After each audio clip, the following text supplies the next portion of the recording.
stop, don't reach for anything. Hey guys, I have a gun in here. I asked if you had a weapon. I'm sorry. 2, 3, 4. Just before dawn, on May 17th, 2024, the quiet of 5th Avenue North in Minneapolis was suddenly broken. In the early morning darkness, a Chevy Suburban pulled up and parked in front of a house. Moments later, 3 gunshots rang out. Neighbors rushed outside and called 911 after finding a man lying on the ground, badly injured. North 5th Avenue, Minneapolis. We heard it sounded like a gunshot, and there's a guy on the ground screaming for help, and a red SUV pulled off. Someone was shot. We're at our house, but he's in the ground. And then right outside of your address? Yeah, at our neighbor's. He's in front of a car. And you said, what, did you see a vehicle leave? Yeah, it was a dark red SUV pulled off after the shot. And the guy was still talking, and he's yelling for help. Everybody is on the way, okay? Minutes later, officers arrived at the scene and found the man soaked in blood, screaming in pain. He had been shot multiple times, with gunshot wounds to the left side of his face, his neck, chest, and torso. Shortly after, the man became unresponsive. He was rushed to Hennepin County Medical Center, where he was pronounced dead. As investigators secured the scene, they began collecting evidence, recovering spent shell casings, and interviewing witnesses. 3 days later, Street Paul officers located the victim's stolen vehicle and conducted a traffic stop. Step out the car, put your hands up, turn around, hands up, I'll explain everything to you. Hands out your pocket, walk backwards to me. Keep going, stop, get on your knees, put your hands up. Yeah. Put your hands on top of your head and off your fingers. What's wrong? I'll explain everything to you in a second, okay? Alright. Arms down behind you here. Stay down on your knees, buddy. Oh my god. Hot as hell, too. Hot? Wait. Yeah. I bought the car. Okay, we're gonna figure everything out in there, but you're sitting in a stolen car right now. What the is going on here? Okay. Do you have any weapons or anything on you? No, I don't have any weapons. You want to one pistol? Jesus Christ. Who's in the car with you? My girlfriend. Your girlfriend? Yeah. Still one in the vehicle. Yeah. One girlfriend in the car. Wait. He's being compliant. What's your girlfriend's name? What's her name? McKinney? What's your name? Megan. Megan, put your hand out of the window. Put your hand out of the window. What? I'll go less lethal. Can you see her? Yep, both hands. I see both hands. Open the door from the outside with one of your hands. Is it stolen? Yeah. I can't see. I can see it. If you can, open the door. Step out and face away from us. Keep both hands up, okay? Stop, don't reach for anything. Okay? Face away from us, please. Turn around. Walk backwards to the sound of my voice. Stop right there. Keep facing away from us. With your right hand, okay, you have something in your right hand. That's fine. With your left hand, yep, that's fine. Keep coming. Keep coming right there. Take 3 steps to your left. Walk backwards. Stop right there. Just keep your hands on the top of your head, okay? You'll understand in a second, ma'am. We're using handcuffs right now. Yeah, let's use 2. I got another pair. This vehicle's stolen. That is why. You're in a stolen car. Yeah. So it doesn't mean you're in trouble, but we handcuff everyone that's in a stolen vehicle, and then we figure it out later. Okay? All right. There it is. Who wants to clear a car with me?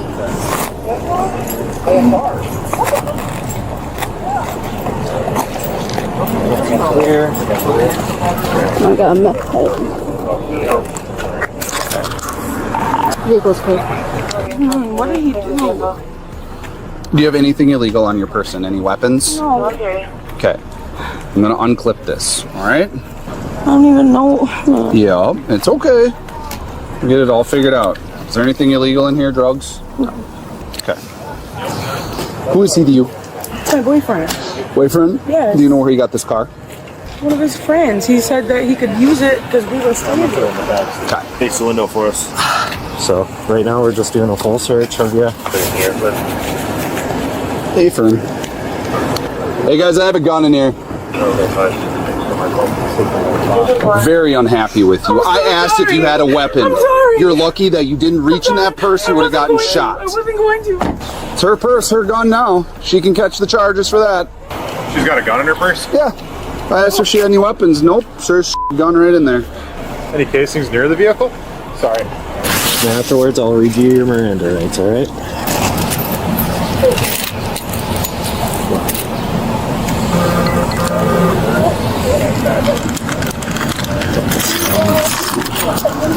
Rounds you have this pocket? So, 2 spent, 1 live. I'll pick these out because he's got to go 3, yeah. You also got live ammo in your pocket. 1, 2, 3, 4, 5. Jean. Left jean pocket. Did JJ work?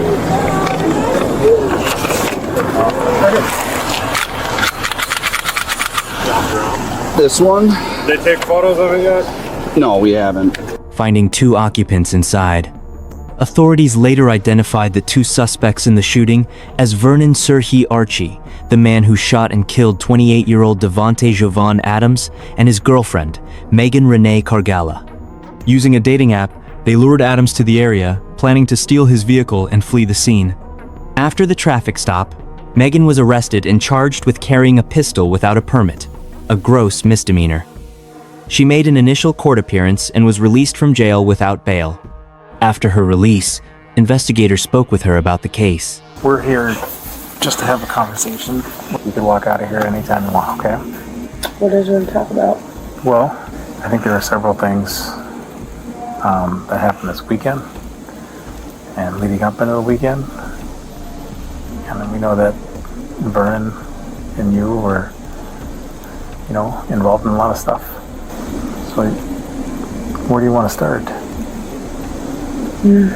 We met up with his buddy to go get a car. I didn't know it was stolen. And then we were at his sister's house. They got in an altercation. I was trying to break it up at first, but then it was just, there was no point in breaking it up because that's his family and they do that all the time. I heard they fight all the time. So I went up to the car and sat with him.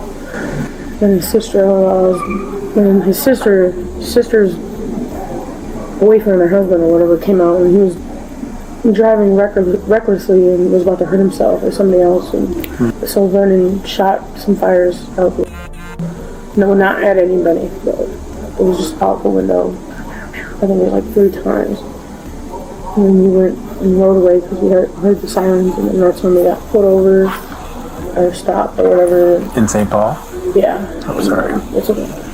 And then that's when all that happened. I took the guns off the floor, put them in my bag. That's it. And those were Vernon's guns? Yeah, I already told the officers that, and I'm sure Vernon told them too. So. Yeah. How long has he had those guns? I don't know. He had them when I met him, so. When did you meet him? Well, I known him for my whole life, basically, but when we first started dating, that's when he had them. So that was the same guns? 3 months ago. Okay. How'd you guys start dating? He's my brother's best friend. Okay, so your brother mentioned he may be hitting you. Yeah. I'm not trying to sway or anything, but I'm just going to ask you, do you still love him after that? Yeah, I do. Okay. So let's go back to Sunday. Did you get the car yet? Did you get the stolen car from on Monday, the day you got arrested, or the day before? The day before. Okay. And then what time during the day? Was it like this where the sun's going down, or was the sun coming up? And I'm assuming you were doing meth. Yeah. Were you up the whole time, day and night? I was trying to, but a lot of meth is laced to fentanyl these days. So Okay. I was probably sleeping or trying to sleep or trying to stay awake. But truly, I don't remember. So you met up with the guy in North Minneapolis, you said, right? Yeah. How long were you in North Minneapolis, like, before that? Before that, we had just gotten there. But there was people threatening us. That's why we had to go to his buddy's house, and his buddy's house was like, well, here, you can take my car. And I didn't know it was stolen. They could have had a conversation. They could walk off together, so. For several days leading up to that, where were you guys at? We were around here in the cities. We were riding the train at his sister's house. So you're around here, you mean that you were in the St. cities? Paul. Yeah, in the St. Paul area. So like, where in Minneapolis did you guys go in those preceding days, the days leading up to that Sunday? We were everywhere. We were going to, Give me a 4-day rundown.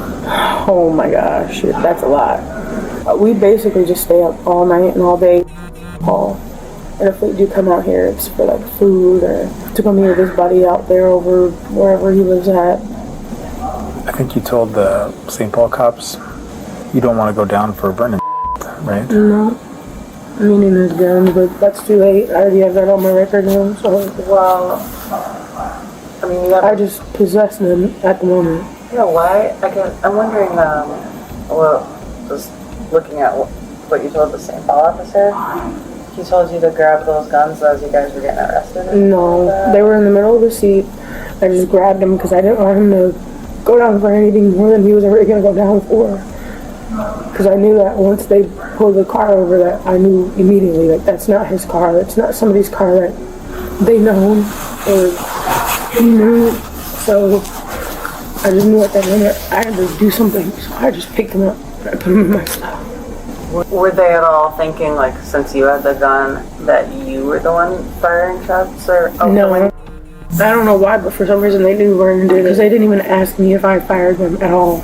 They just was asking about him. Yeah, and you were in the passenger seat? You weren't charged with, like, a stolen car or anything like that? No. Well, I think it's important that you do distance yourself from Vernon, right? I mean, even if you love him, like, he's going to either bring you down and not. So I've been doing this a long time, and I see it.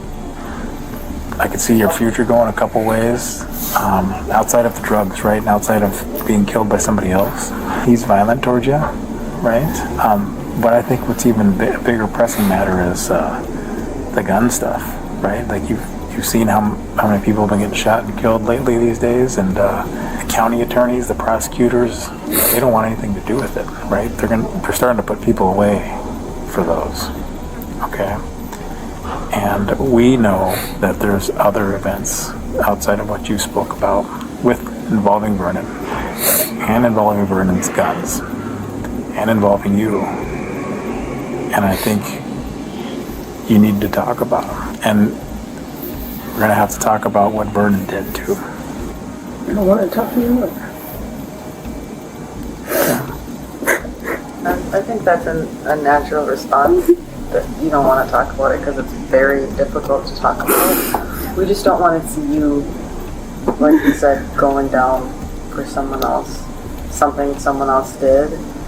You were arrested with a firearm that, linked to what happened.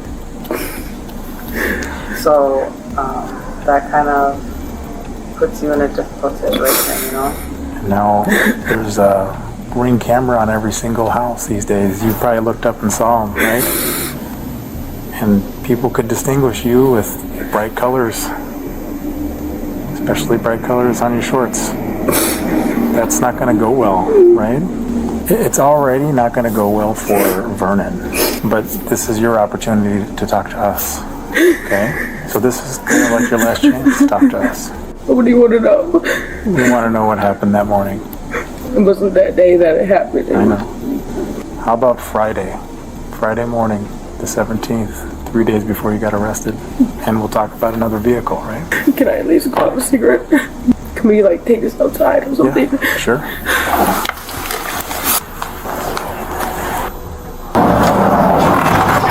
Me and Vernon were homeless out there. He didn't have to be. I told him not to be.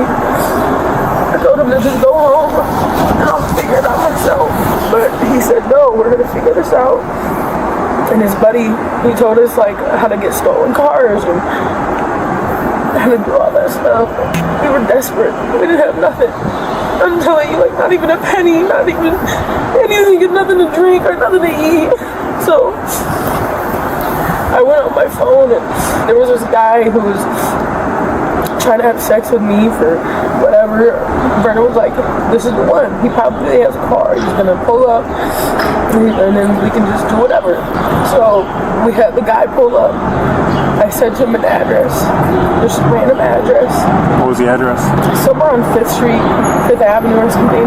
You know, cross street? I think it was along the Folsom Memorial or something.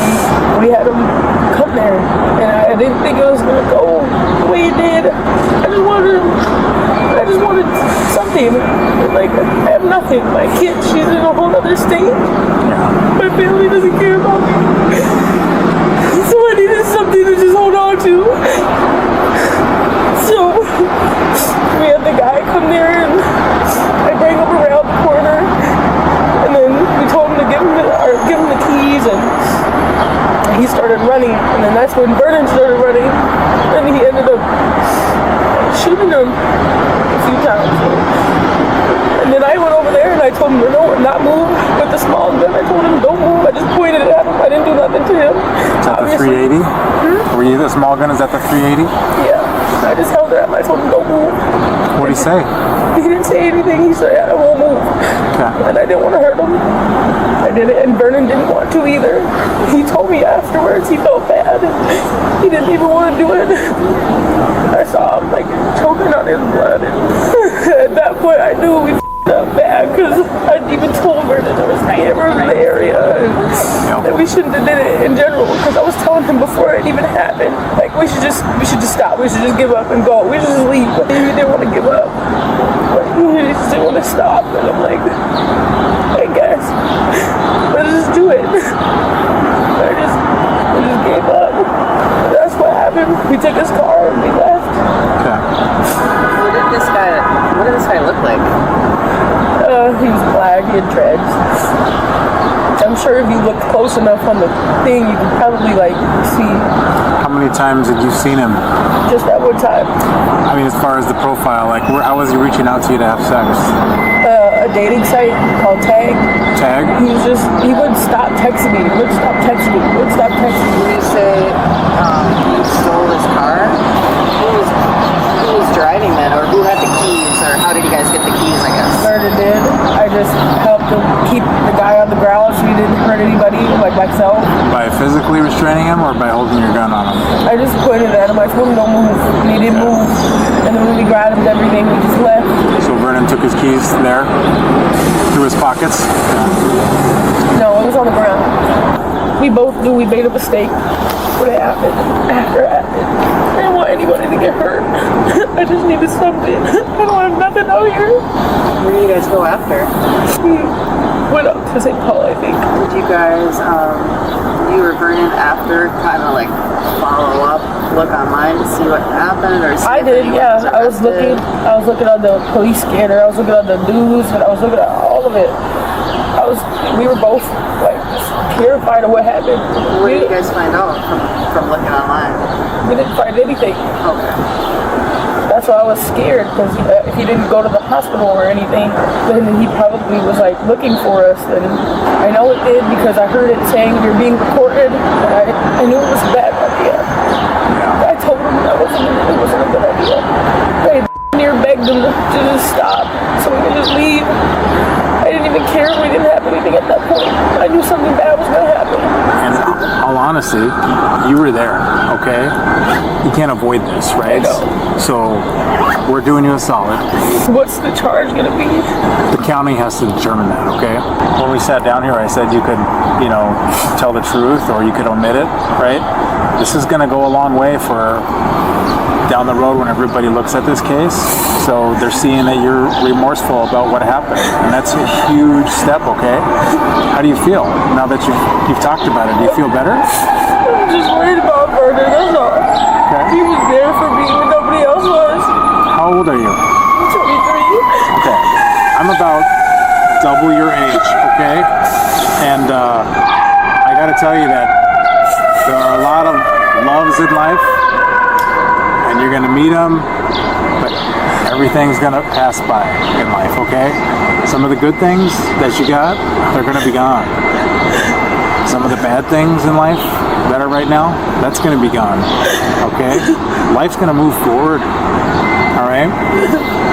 And at one point, you're gonna have to come to that understanding, okay? And you're gonna have to learn how to cope with it, all right? And this, unfortunately, it's gonna suck you down with it for a little bit, okay? Take care of yourself, stay off the drugs. All right, well, how about you go plug in your phone, okay? And then let's hope for a call back from your brother. And if that doesn't happen, let's, I want you to start thinking about where you can stay tonight, all right? And then we can touch base for another time if we need to. Thank you. All right. All right. Good luck to you, okay? Thank you. In the end, Megan was sentenced to nearly 5 years in prison for first-degree aggravated robbery after agreeing to testify against Vernon Archie, which led to the dismissal of her murder charge. Vernon was found guilty of 2 counts of second-degree murder and was sentenced to 30 years in prison. The case exposed a deadly plot that began with a dating app setup and ended with the fatal shooting of Devonte Yovan Adams.